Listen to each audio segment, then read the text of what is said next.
I am not a Taylor Swift fan. Not to say I necessarily dislike her, but I don't necessarily listen to her music. Now, when I was a little kid, I used to love Taylor Swift. Our song was my favourite. Teardrops on My Guitar, that was an absolute bop. Love Story, don't even get me started. I used to go around in school, listen to Paramore, Bullet for My Valentine, and then when I got home, the blinds were closed, headphones were on, a little bit of Taylor Swift. She was my guilty pleasure. But as I grew up, I just didn't listen to any of her new stuff. Despite this, I know almost everything there is to know about the Eras tour. It is massive. People are buying tickets for upwards of 20 grand.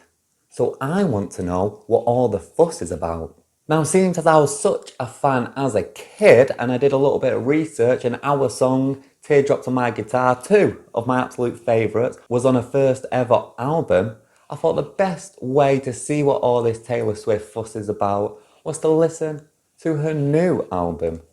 Not to mention, it's the new album that's getting all this hype. It's this new album that I'm hearing everywhere, but I haven't truly listened to it. So that's what I'm going to do today. Hence, why I have this, a vinyl player. And to go along with that, I have this, Taylor Swift's Midnight album in jade green.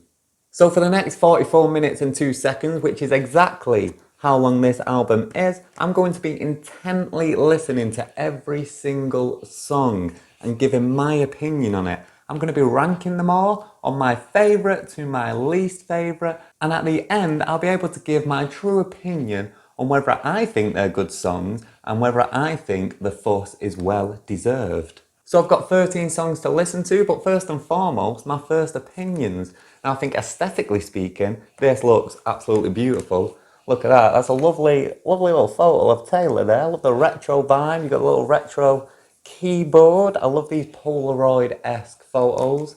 On the back you've got somewhat of a clock, which from my research tells me if you get every variety of this album, you get a clock, and that's pretty cool. Inside you've got another photo of Taylor Swift there, looking all sad and depressed. Don't know what she's so sad about. Maybe it's the music. We will soon find out. You also get this lovely insert here. Another nice photo of her. Love this photo. Super retro. Totally my vibe. Love those warming tones to it. Very nice. And inside, I've got lyrics. Lyrics to every one of the songs. So I can truly listen and read along. I'm not going to get anything wrong with this. We're going through the full thing. I'll be reading as I do. I'm going to go through this whole book so I can give my informed opinion. And of course, we have the vinyl itself with this lovely photo. Once again, going with the retro vibes. Love it. The Moment of Truth, the Midnights album. Look at that colour, I love it. And I think you can get this in the neutral black, mahogany or walnut or something. But I really like this one. I think it's super funky. I mean, I'm not massively into vinyls. I've got a fair few, but this is definitely my favourite looking one. But does it sound as good? Let's find out. So we're starting with the A side, which means we've got Lavender Haze. Solid start. Let's give it a go.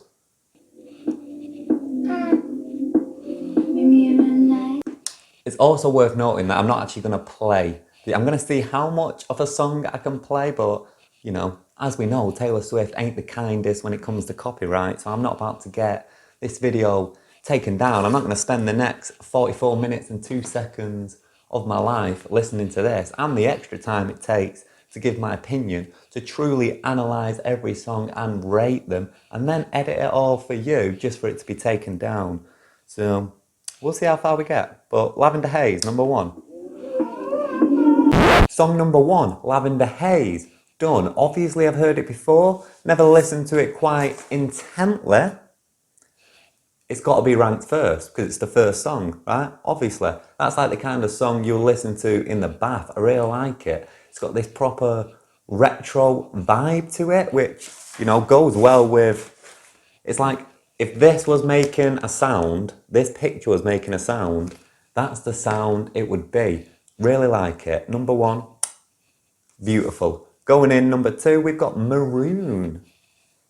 Maroon, didn't love it. Not that memorable, not my favourite. I'm putting that in last place so far, but it's only out of two. So who knows? I do love this bit where it's like, your roommate's cheap ass screwtop rosé.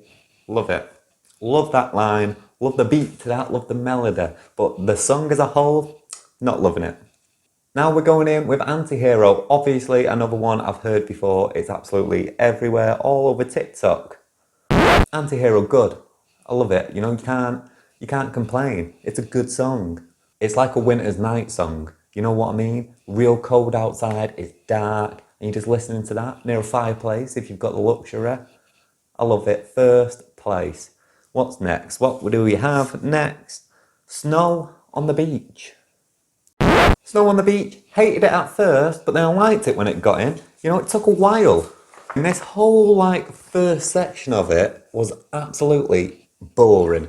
But after that, it kind of picked up a bit. It's like the kind of song that I would listen to when I'm making coffee in the morning. That's what it reminds me of. Just woken up, get the coffee machine on, oh, snow on the beach, boom. That's the kind of song. Where am I going to rank it? I'm going to put it in third place because I definitely liked it more than that Maroon song. Next up, we've got You're On Your Own, Kid. So I'm not sure if it's the lyrics for that one, but that's like, I'm having a party on my own. You know, glass of white wine, maybe a bit of Chardonnay. Oh, you know, it sounds like a crisp Sauvignon Blanc. I like it. Not as much as Lavender Haze, not as much as Anti-Hero, but it's going in third place. It's definitely a good song. You know, I can dance to that song, which is the first kind of dancey song so far. Yes, you could say you could dance to Anti-Hero, but not me. Not me. What we're going in next? We've got Midnight Rain. Okay, Midnight Rain. I really liked that one actually. Still not as much as Lavender Haze or Anti-Hero. So it's got to go in third place. Everything's just getting third place. Now it's going to take a bit to take those two top ones off. But this is like the kind of music I'll listen to when I'm on a journey. This is a train ride song. Love the writing in this one. One thing I have learned, she's clearly very talented at writing. Okay, most of it, you just kind of put it as like nonsense writing. What am I trying to say? What am I trying to say? You don't think it's intelligent just because, let me explain myself before you go off in the comments there. Pop songs, they're normally not that intelligent. They're just written to be really catchy, which is intelligent, but the lyrics themselves aren't intelligent. Although this one has definitely got intelligent lyrics. All the songs so far have got intelligent lyrics. It's like, you could read it and it's almost like a poem. And it does also have that catchiness. I feel like I'm not making any sense, so I'm just going to move on because we are on the B-side. So we can flip this bad boy over and we're going to go in with question mark. That's a question. How should that be read? Any Taylor Swift fans tell me how that should be read? It's got a ... and a question mark. So is it question? Or is it, because of the ... is it question? But puzzling. Question? I don't know. I remember good girl, sad boy, big sitter, wrong choices. We had one thing going on. I swear that was something. Because I don't remember who I was before you. Let's hear it in action. Oh, this is going to be a dancey side, is it? Oh, I've heard this. Question. I like that one. That's very good. That is going second place. Finally, Lavender Haze gets knocked down a peg. Yeah, that's a proper dancey tune. I love the little talky bit. It's got in the middle. I love the beat. I can dance to that. That is an absolute tune. I'm a big fan of that one. This side, B-side, is starting off great. So, vigilante shit. Let's have a go at that, shall we? Vigilante shit. Love that one. That is like a dirty song, like it's got grit to it. I didn't know she's got that side of her. Proper dirty, proper gritty. You know, it's got some attitude. I can listen to that while I'm dancing. I can listen to it in a good mood, in a bad mood. That's going number one. So already, 2 songs in, we got 2 new top places. Right? Vigilante is outranking Anti-Hero. That is a good song. I like that. I'm a fan. I'm a big fan of that. I'll listen to that again. Maybe I will. Maybe I will. But not right now, because we're going to move on to Bejeweled. Okay, Bejeweled was good. Complete contrast with the last one. You know, Vigilante's got this attitude and this grit. Bejeweled is a little bit more poppy. It's a little bit more smiles and dancer. I like it. Do not get me wrong. Not sure why she put those 2 songs next to each other when they're like very contrast. I'm sure she's got reasoning for it, or somebody's got reasoning for it. That's going to go below Midnight Rain. I think Midnight Rain was better, in my opinion. What's next? We have Labyrinth. Labyrinth, not going to talk about that one too much. Didn't really like it. Bit of a flop to me. It sounds a little bit too much like Ed Sheeran. Not that I have anything against Ed Sheeran. I love Ed Sheeran. But it's not what I want to hear from Taylor Swift. So not as bad as Maroon. That's going second to last, that one. What do we have to bring this back up to keep this momentum going? Karma. Okay, one thing I did not know that I do now know is that she swears a lot in this, doesn't she? I didn't know Taylor Swift was so sweary. But I like it. It's got a lovely beat. You can sing along to it. It's very catchy. That's my kind of arts and crafts song. You know, I'm doing a little bit of painting. Maybe I'm doing some felting or some knitting. That's what I want to listen to. But still, it's no snow on the beach, so that's going underneath Snow on the Beach for me. And we're going to move on to Sweet Nothing. 2 left. Sweet Nothing is next. Another brilliant song. I like Sweet Nothing. That was good. Also, look at this picture of her on this one.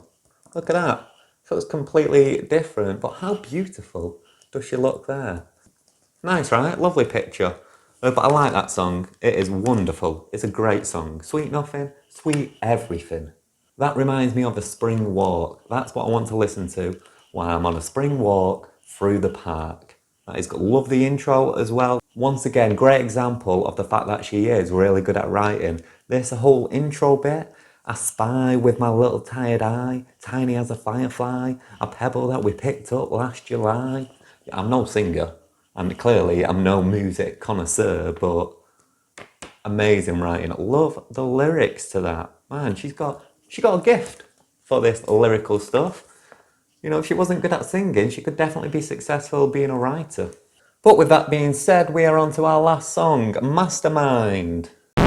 Mastermind, a little bit of a flop for me, not my favourite. That's going second to last, still not quite Maroon territory, but didn't love it.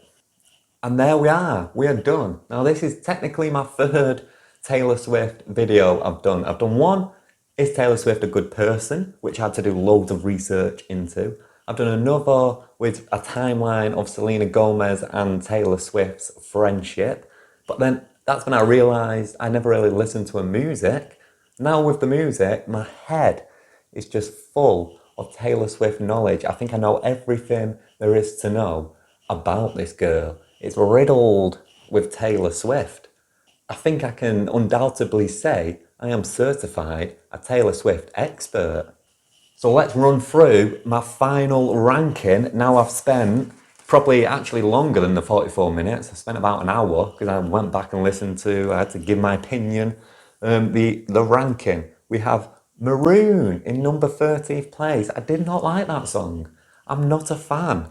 Not good, not me. Not me at all. 12, we've got Mastermind. Not a fan, don't really like that song either. 11th, we've got Labyrinth. I kind of like it, but I'm not going to be shouting about it. 10, we got Karma. It is a good song. Now, going upwards, these are the songs I think are good. So out of 13, we've got 3 that I don't like, and we've got 10 that I do like. So we've got Karma at number 10, number 9, Snow on the Beach, great song. 8, we've got You're on Your Own, Kid. Then we've got Bejeweled, Midnight Rain, Lavender Haze. Now we're getting into the songs that I really love and that I will listen to again. Number 4, Question, absolute bop. Number 3, Anti-Hero, Commercial. Yeah. Do I love it? Yeah. Number 2, Sweet Nothing, incredible writing. Some of the best writing I've seen. The lyrics, they're simple, but they're intelligent. They say little while saying a lot. Massive fan. And number 1, it has to be Vigilante Shit. That song is a bop. That, just not encasing Taylor Swift, but just encasing music in general. Vigilante Shit and Sweet Nothing are songs that will be on my favourite list. I really like them. But the big question is, have I been converted? Am I now a Swifter? Do I identify as a Taylor Swift fan? And I think that's difficult to say. Am I going to keep listening to this? Probably not. Am I going to be paying to go to see her on tour? Probably not. Do I want her autograph? No, I don't. Do I like her music? Yes, I do. Will I be listening to those songs again? Vigilante, Sweet Nothing, Anti-Hero, Question, Lavender Haze, Midnight Rain, Bejeweled. I will completely, 100%, without a doubt, say that I will be listening to those songs again. Not so much Maroon. I thought that was a big flop. Does that make me a Swifter? I don't know. How do you define a Swifter? And that has been my ranking. It's been a long video. I hope you've enjoyed my opinion on it and just got to see someone who doesn't necessarily listen to this music all the time, listen to it for the first time. I know I'm a bit late on it. This album came out a while ago, but there we go. Any questions, let me know. Any opinions, let me know. And I'll be sure to reply to every single comment.